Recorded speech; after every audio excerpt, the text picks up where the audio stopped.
Alright YouTube, so today's video, we're making a video after some time. What are we going to talk about? We're going to talk about the new R6 Mark II, Mark II, good one, Mark III, wow, we're already at the third generation, R6 Mark II we talked about 3 years ago. That's how much time's gone by. And I have a couple of cameras here on the table. I did mention I pre-ordered it.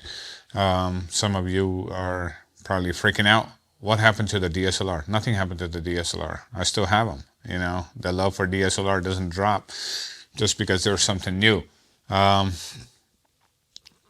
R6 Mark III from Canon, the Canon EOS R6 Mark III,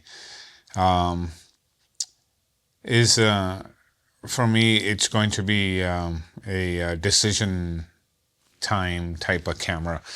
And what I mean by that is I have here the R7, the original R7. It's coming up to about 4 years now.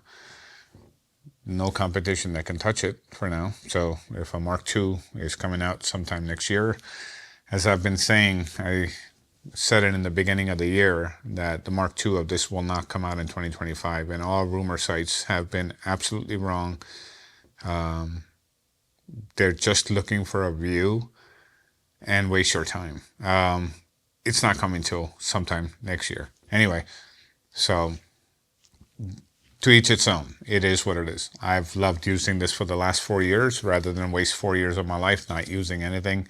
And it's produced some incredible results for the money. And then over here in my hand is the R5 Mark II that you guys know that I have. So when you look at these two cameras here, both are high megapixel. One is APS-C, one's full frame. It's kind of hard to see where this R6 Mark III fits because, again, it's also a somewhat high megapixel camera. However, similar to the R7, it does not have a stack sensor. So before you get all weird on it, it can shoot 40 frames per second. Yeah, you're going to have rolling shutter and then, you know, open gate and all this video stuff that it had, which is great. I'm just shocked that Canon gave all of that away for $28.99. It's pretty incredible on what you're getting for $28.99. 7K recording. It can shoot RAW internally. It's got a CF Express Type B card, just like this R5 Mark II. Same kind of configuration, very similar. I'm sure the body is going to be very similar.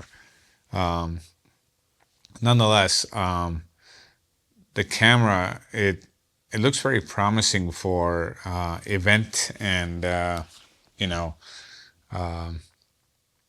wedding photographers because the megapixels are just right at about 32. This actually has a 32 megapixel sensor on the R7, but it actually is cropped, so it's an APS-C sensor. R6 Mark III, same thing, full frame. So a lot of people are bent out of shape on this whole stack sensor thing. Yeah, I know the R5 II has it. However, I mean, I probably have shot, I don't know, close to maybe a little over 50,000 shots with the R7. And I use my mechanical shutter a lot at 15 frames per second. You know, I don't always need to shoot 30. But if I do, I mean, so what if two of them have the wings of the bird bent? Who cares? Look at what you're paying for this camera. But the other major advantage to not having a stack sensor like on the R5 Mark II is the R6 Mark III is going to have an inherent advantage when it comes to image quality because there's no penalty for it being a stack sensor to begin with. The other big plus of that is obviously it's full frame. So that should be pretty good, right? Is the customization the same as what you get in the R5 Mark II on that camera? No, you do not. So you got to sort of decide what you want to do. If you want to shoot 40 frames per second, fine, but the next one down is like either 20 and then it's like 5. Now, on the R5 Mark II, you can customize it to how many frames you want to shoot. Now, if you don't care for that kind of flexibility, then, you should get the R5 Mark II.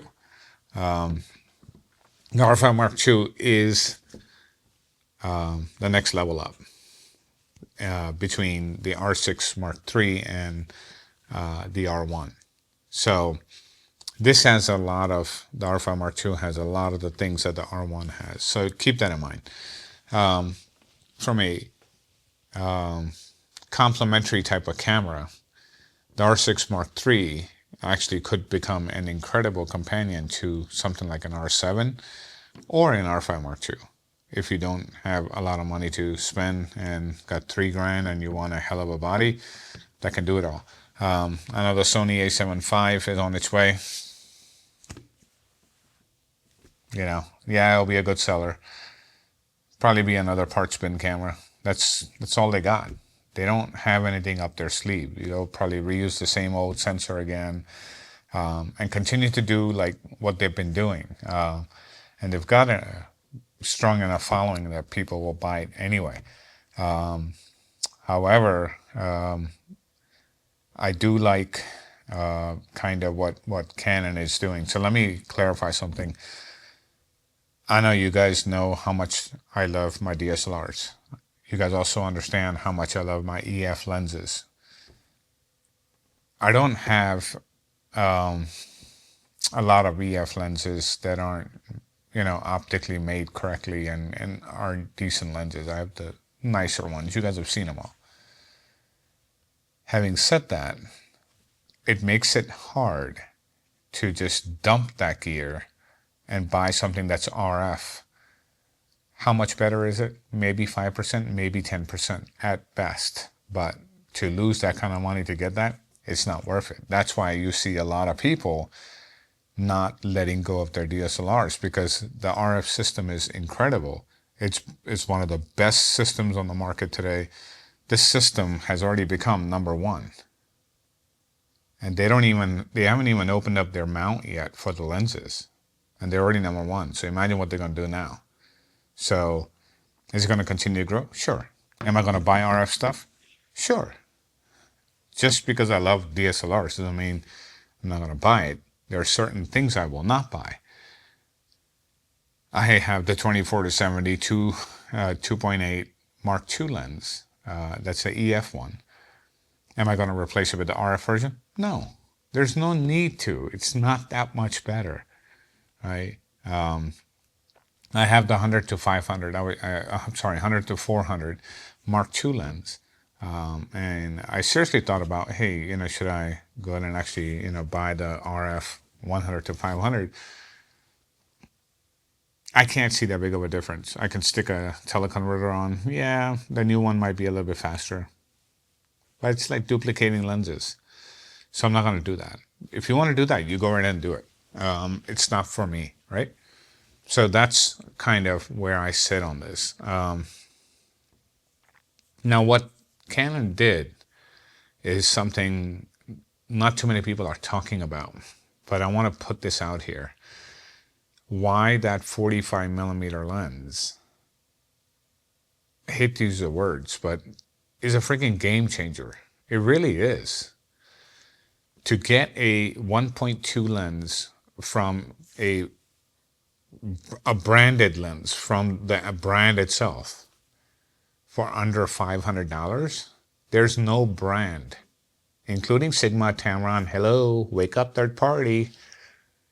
Where's my 1.2 for $500? They don't have it. And this is what I kept saying a long time ago. And that's exactly what Canon's going to do. And you're going to have a very hard time trying to compete on price. So if they're able to make these kind of lenses, is it going to be L quality to compare to the $2,600 1.2 lens? No, it's not. But one thing I really like they did, they made it a 45 millimeter. I wish they made it a 43. They didn't. 45, 2 millimeters. Okay, fine. I can live with that. I'm not 100% purist when it comes to that, but it's pretty close. It's better than 50, 55, better than something else. I love 55. You guys know that. But I also love my 28. right? 28 is one of my most favorite focal lengths. But again, you got to pick what works for you. It was a no-brainer to actually order the 45 millimeter lens. You're getting a 1.2.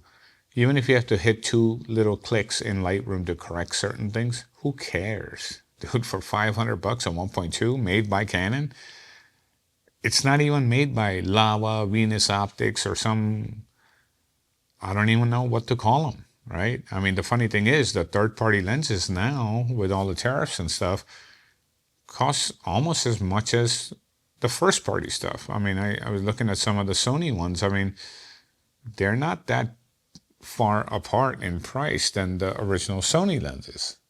Why wouldn't you just buy a Sony branded lens? One other thing I'll leave you with. The reason why, even after Canon opens up the mount, you're not going to see a slew of third-party lenses on this channel is for one very big reason. And that's one reason that no one can deny. I don't care how good that third-party lens is. And some of them are incredible. Super sharp. Just build quality is outstanding. They're good value for the money. You know, I have no problem with that. But the color balance that you get from a branded lens that is intended to look a certain way, that is something that third parties will never be able to give you consistently across the board. So you guys know how much I'm all about buying Zeiss lenses that are matched sets and things like that. Because when I'm delivering things for my clients, I need consistency, meaning I don't have to worry about, hey, you know, the light transmission of certain colors onto the sensor. It has a lot to do with the coatings that are used. It's how the lenses are constructed. These are things people don't think about. And they go buy all this stuff. And what they do is they never get consistency in the work that they're actually producing in their photography. They can never get the same color palettes because they're trying to get that third-party lens to look the certain way. You stick a third-party lens onto this or even a Sony body, it doesn't know what the hell it is. When you stick a Sigma lens on a Sony body, how do you know you're getting the right colors out of it based on what Sony thinks it should be? You stick a Sony lens on there, it knows exactly what it is. It knows exactly how to correct it so it looks right. And it writes that into the file. That's very important. So even when it gets to Lightroom, even Lightroom can understand, aha, this lens, I got it. I know exactly what to do with it. Why? Because Sony told me so, because the camera actually captured that information. You don't have that. So that is a huge miss. Now, if you're okay with that, where you're not doing that kind of work, where you have to hand your stuff and don't want as much consistency, you just want to do it for fun, then it's a moot point on what I'm talking about. But I would encourage you to think about it. Because I looked at the Canon RF lineup, and they have close to like almost 60 lenses now.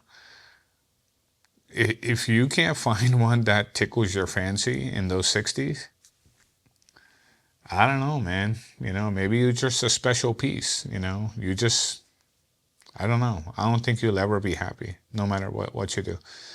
Because after 250 million EF lenses, just sticking a $99 adapter on either one of these cameras or even the new ones coming out, you can shoot any damn thing you want on the planet. And you can shoot for the next 100 years, all those lenses, and you still won't run out of choices. But we continue to chase these choices for no reason. We are not even paying attention to the quality of the work that we're producing. Does it have consistency in the work? And the only way you're going to get consistency is you stick to that brand and you stick to what the brand is telling you that is correct for that brand. It makes a big difference. Unless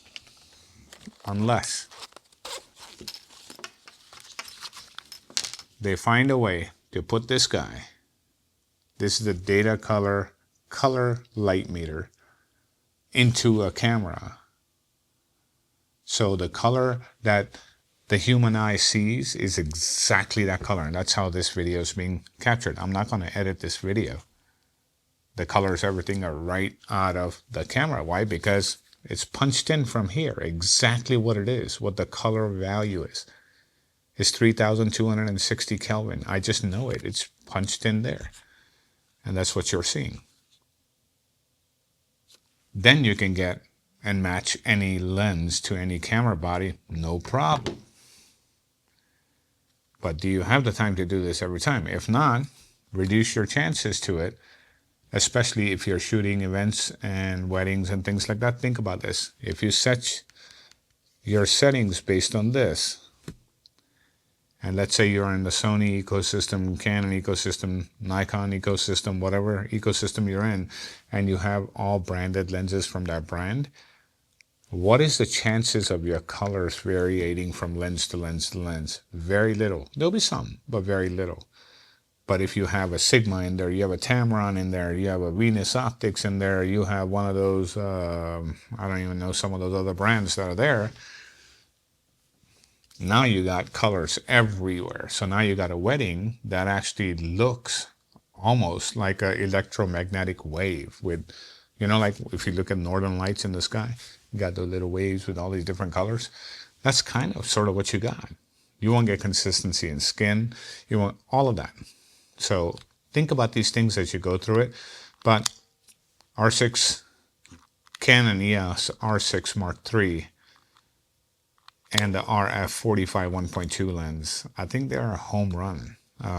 You know, if you're just starting out and you want something decent, semi-pro to getting into the pro level eventually, I don't think you can go wrong with it. So, you know, those are my thoughts. I know many of you have been asking for it, but there we have it. With that, like, subscribe, be nice to each other, go out there, create your magic, and I will talk to you in the next one. Thank you.